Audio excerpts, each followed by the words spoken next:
Have you ever stood in the shadow of a bully, feeling the weight of their words or actions pressing down on you? It's an experience that can leave us feeling vulnerable, exposed, and often powerless. But what if I told you that the power to not just endure, but to transcend this challenge lies within you?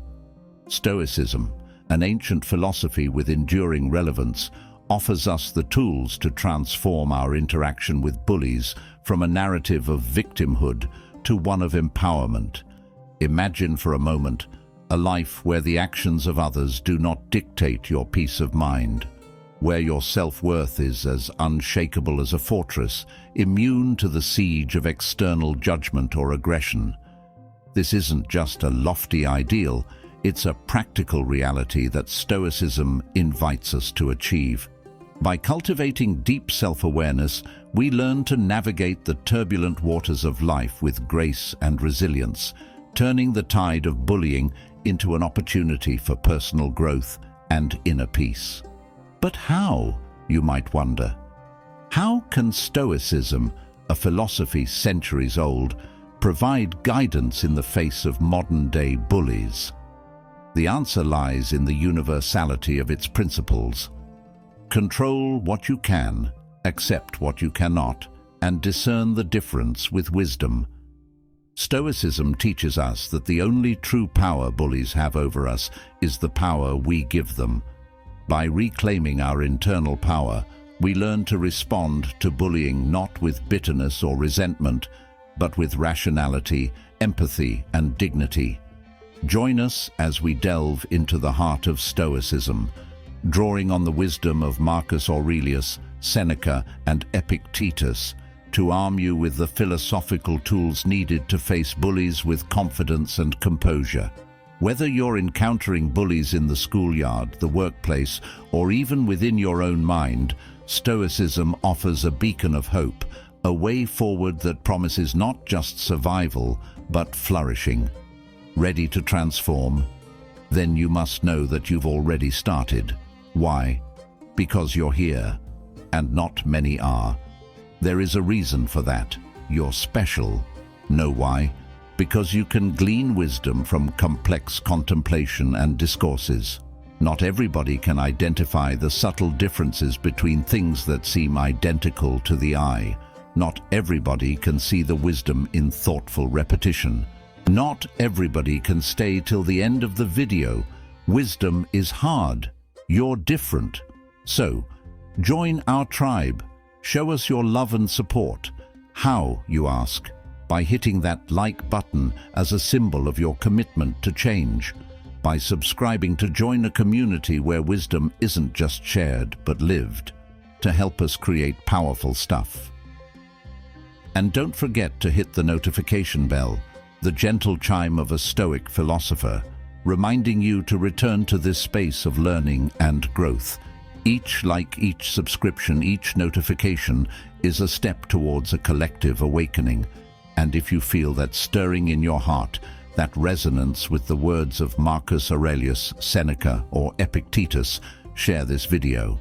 Now let's explore how Stoicism can help you build an unassailable fortress of self-awareness, rationality, and emotional balance, turning the challenges posed by bullies into stepping stones toward a more empowered and serene life. Let the journey begin. Cultivate deep self-awareness. Have you ever paused and wondered why certain words or actions easily unsettle your peace? This is where introspection steps in. And no, I am not talking about the second-long flashes of understanding. I am talking about a meditation that never ends. It's not just about scratching the surface. It's about plunging into the depths of your soul to recognize emotional triggers that go beyond reason when activated. You know, those specific conditions that seem to push your buttons. Understanding these triggers is understanding a side of yourself you never knew existed, but always felt tugging at your spirits whenever someone scolded you, angered you, bullied you, or even called you out on something. This understanding, then, is about cultivating a deep self-awareness. Now, here's the twist. Stoicism teaches us a powerful lesson. It's not the storms outside that disturb our tranquility, but the turmoil within. How often do we forget that we can choose to control our reactions? Often enough, don't we? And isn't this what Stoicism keeps coming back to? Recognizing what you can control. You see, repetition isn't a bad thing, especially when it comes to wisdom. Imagine viewing bullying as a squall passing by. Intense? Yes, but ultimately outside your ship and under the command of your steering. This detached perspective isn't about ignoring the storm. It's about recognizing you have the power to sail through it, undisturbed. But how, you might ask? By re-evaluating our responses and realizing that our worth isn't tied to the flotsam and jetsam drifting around our ship. Our inherent value shines like a lighthouse, steadfast and unwavering, independent of external validation. This realization doesn't just build resilience. It forges an inner peace as solid as the keel of your ship. Now, with this deep self-awareness established, it's easier to consider the bully not an adversary, but another human being beset by problems life brings with it. Their actions, propelled by their struggles, reflect their battles. Perhaps they were even forced into these battles by others, and unlike you, they don't have the luxury of Stoicism, for they don't have the time to sit down, listen, and reflect. They live a misguided life thanks to a no-responsibility policy of their people and peers. Recognizing that the bully's actions stem from their own difficulties does not excuse their behavior, but provides a context for understanding it. This perspective aligns our responses with the true north of Stoic wisdom, where they are rooted in empathy and rationality rather than retaliation. Remember, Marcus Aurelius said, "The tranquility that comes when you stop caring what they say, or think, or do only what you do." Cultivating deep self-awareness prepares you to face bullying with composure, clarity, and a firm grounding in your principles. It not only mitigates the immediate distress caused by bullying, but also contributes to your long-term growth and flourishing as a Stoic practitioner. Apply rational analysis. Bullying often presents itself as an adversary, not of flesh and bone, but of shadows and whispers, challenging us to choose our weapons wisely. How do we prepare for such a confrontation? Stoicism, always suggestive of rationality even under adversity, offers a strategy that prioritizes reason over emotion, turning the situation created by the bully into a ground of understanding rather than conflict. This powerful strategy is the practice of rational analysis. But what does applying rational analysis truly entail? Each action of the bully, each word uttered, is a clue to unraveling not just the what, but the why behind their behavior. Is it fear whispering behind their aggression, insecurity casting its shadow through their words, or unmet needs shaping their actions? Recognizing these underlying factors is like piecing together a puzzle, revealing a picture that transcends the surface level of conflict. Recognizing that the source of bullying often lies in the bully's own struggles enables one to view the situation with a degree of detachment and empathy rather than personal affront or victimization. It's an opportunity to respond not with a storm of emotions, but with the calm clarity of reason. How empowering it is to realize that within us lies the choice to react with wisdom and compassion, turning a potential storm into a moment of understanding. Choosing a response aligned with Stoic virtues could mean facing the bully with reasoned words, like a diplomat seeking peace, or perhaps choosing strategic disengagement, stepping back not out of fear, but out of a calculated decision to preserve one's dignity. This doesn't signify retreat, but rather a tactical move on the chessboard of interpersonal dynamics. This approach transcends the mere act of countering bullying. It's about engaging with the world in a way that is reflective, strategic, and grounded in virtue.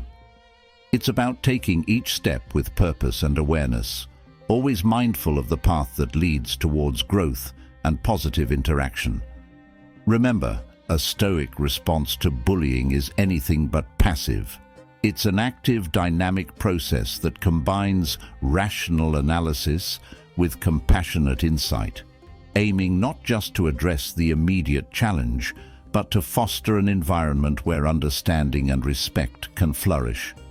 It's about acknowledging the shared human propensity to act out of pain or ignorance, and recognizing the potential for growth and change in every individual, including the bully.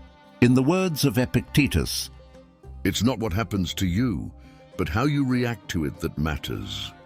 by applying this principle, we not only navigate through the trials of bullying, but also contribute to our personal development and the cultivation of a more empathetic world. Practice emotional equanimity. Imagine holding a shield that deflects not arrows, but the disturbances of the mind. This shield is forged from the profound understanding that our emotional well-being is under our command, not tethered to the whims of external events or the actions of others.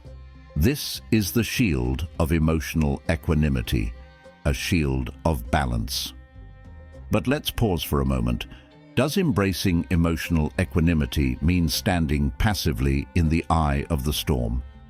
Far from it. It's an active stance, a choice to anchor ourselves in the virtues of Stoicism, to respond not with a tempest of emotions, but with the calm of a serene sea.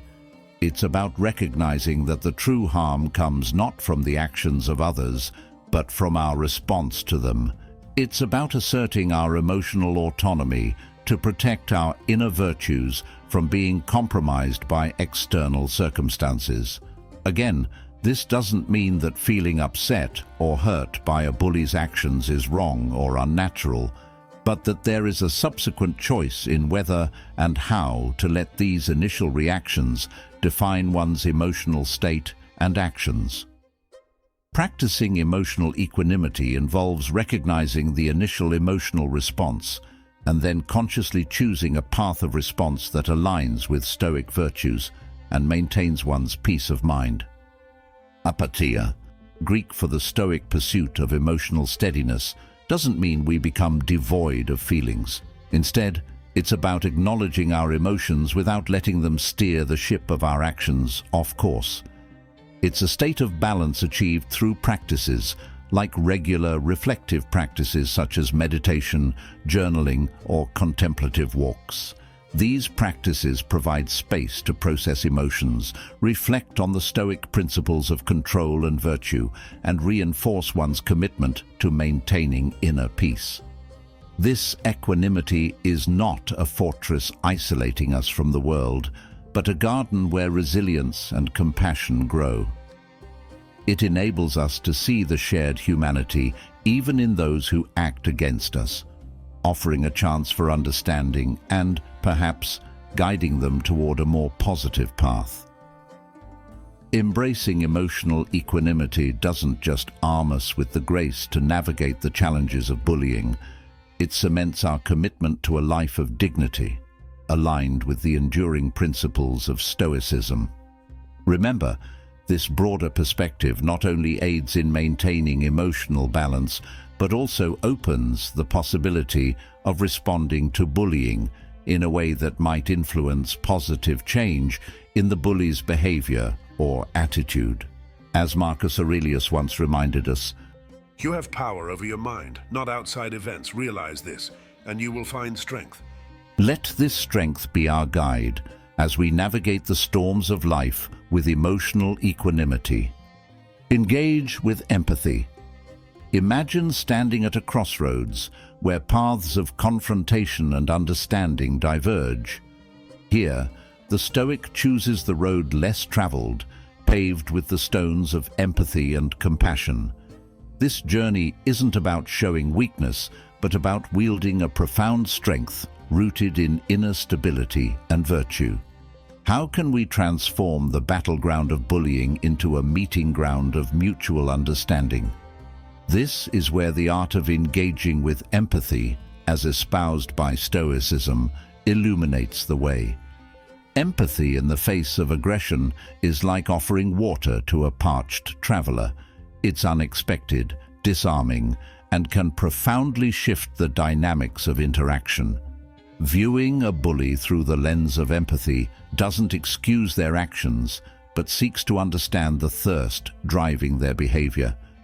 It's about peering beneath the surface of aggression to glimpse the vulnerabilities and fears lurking below, recognizing that these too are part of the shared human experience. But how do we navigate this path without losing our way? It demands a careful balance, a dance of discernment where empathy does not become a conduit for further harm. This might mean setting boundaries as firm as the walls of a fortress, yet with gates open to dialogue and understanding. It might involve seeking external mediation, like calling upon guides to help navigate the treacherous terrain, all while keeping the compass of justice firmly in hand.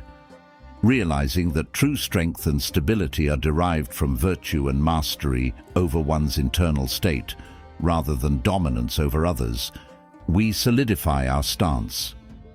From this fortified position of inner peace and self-assuredness, engaging with empathy means you are not threatened by the bully's actions, but can instead view them with a compassionate lens. This Stoic practice of empathy aims to transform not just the immediate conflict, but the very fabric of our interactions, sowing seeds of growth, understanding, and reconciliation in the soil of our communities. By choosing to respond to adversity with empathy, we embody the Stoic virtues, weaving a tapestry of a more compassionate society. The power of empathy lies in its ability to inspire a re-evaluation of our actions and attitudes, fostering an environment where mutual respect and positive change can flourish. It's a testament to the strength of character, a beacon of hope in a world often shadowed by misunderstanding and conflict.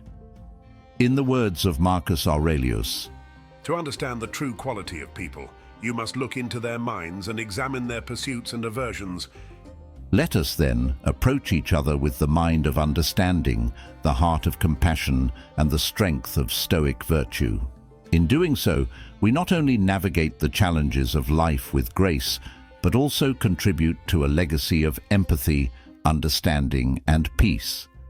A legacy that echoes the very essence of Stoicism, living in harmony with the world and those who inhabit it.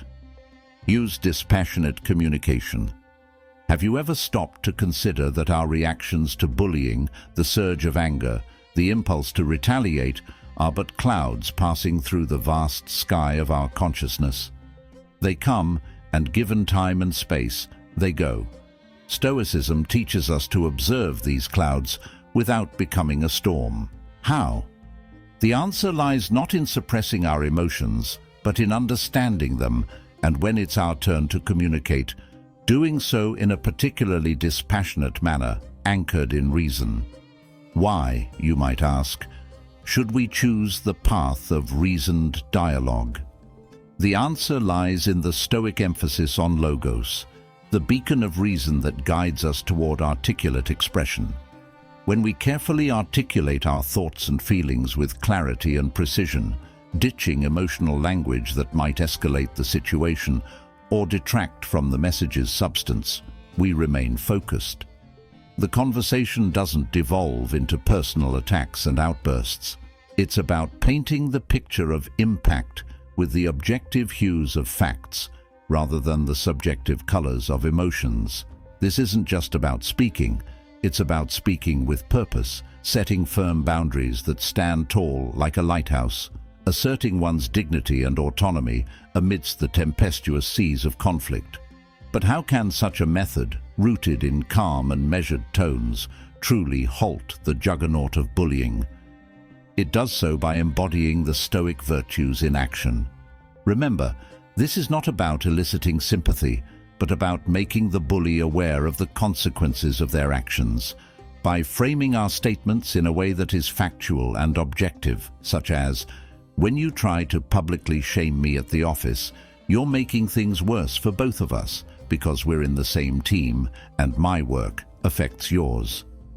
This format helps keep the discussion grounded in observable facts and personal experiences, making it harder for the bully to dismiss or deny the impact of their behavior.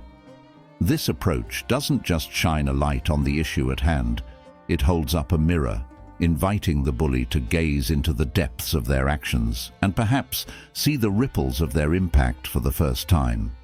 Communicating dispassionately, then, is not merely a tactic, it's a transformation. It's a testament to the power of principled communication that seeks not just to end bullying, but to foster an environment where personal growth and positive change can flourish.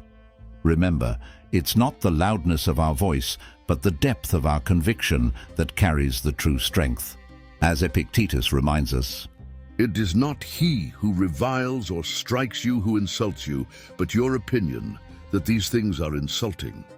so let us step forward with the assurance that, in the face of adversity, our choice to engage with the world dispassionately is not one of weakness, but of unparalleled strength.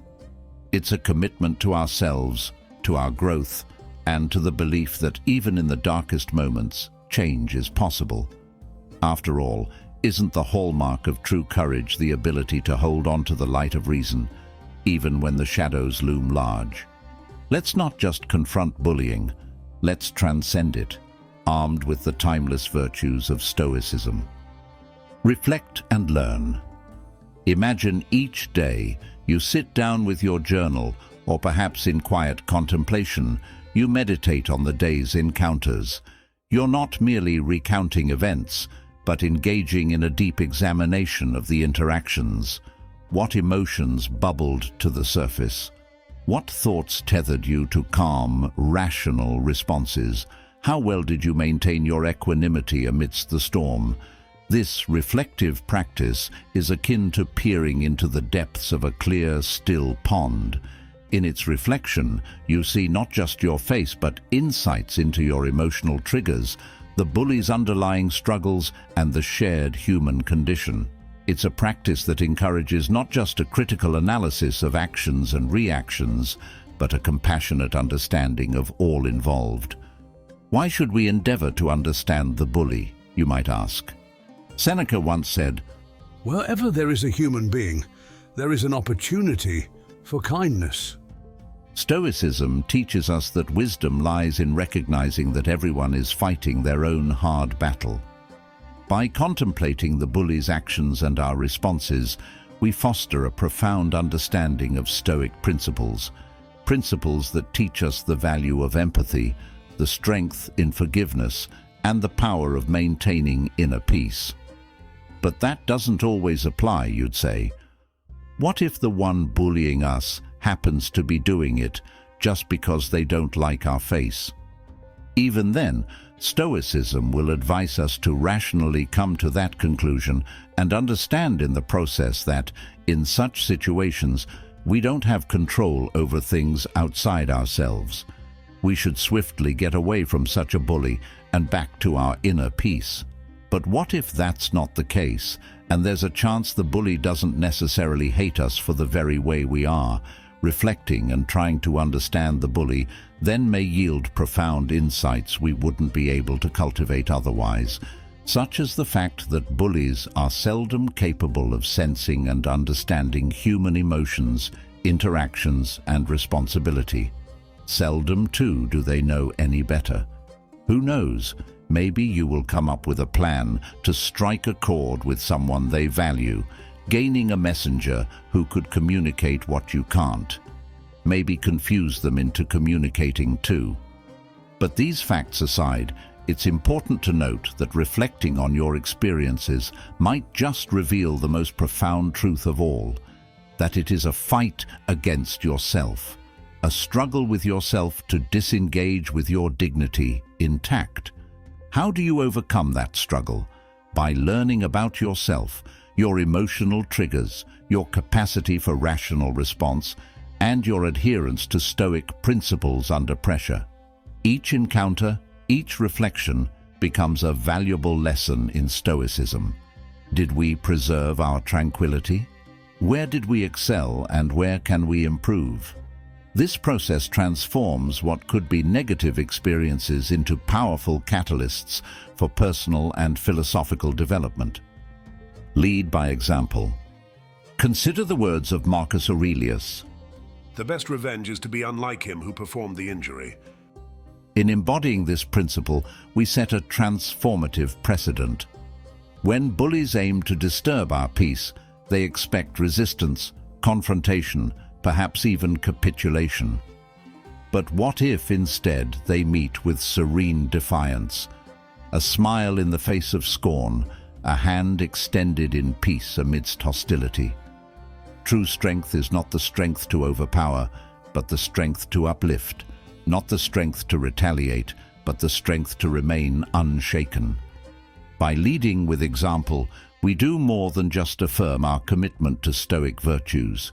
We light a torch in the darkness, guiding others towards a path less traveled. It's easy to mirror the aggression we face. It takes true courage to break the cycle, to choose compassion over confrontation. And what happens when we extend empathy towards those who wish us ill? We disarm negativity, not with swords, but with the shield of our character. We foster a culture not of division, but of mutual support and understanding. This, my friends, is the ripple effect of embodying Stoic ideals. It's about maintaining dignity not because it's easy, but because it's right. Choosing compassion not because it's simple, but because it's powerful. Because when others observe us facing adversity with Stoic virtues, they see a practical and effective model for dealing with their own challenges. And why wouldn't we choose compassion?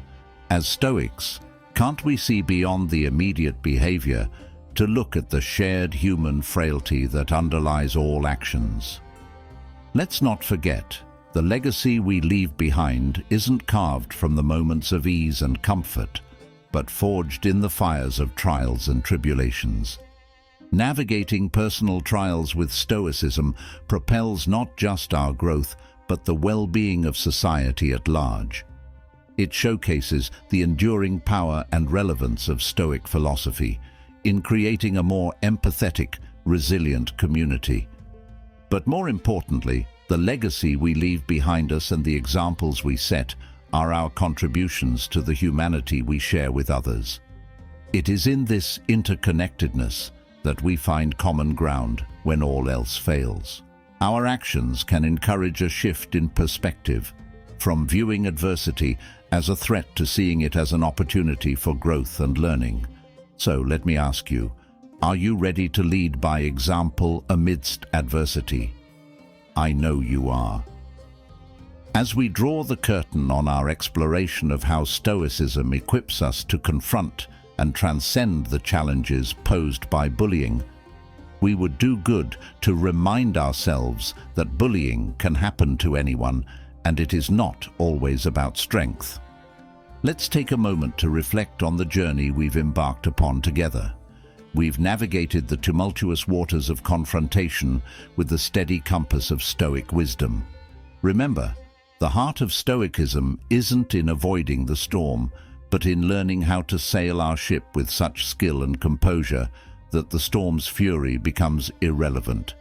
It's about recognizing that the true battleground isn't the external world with its bullies and troubles, but the inner landscape of our minds, where we have the power to cultivate peace, resilience, and understanding.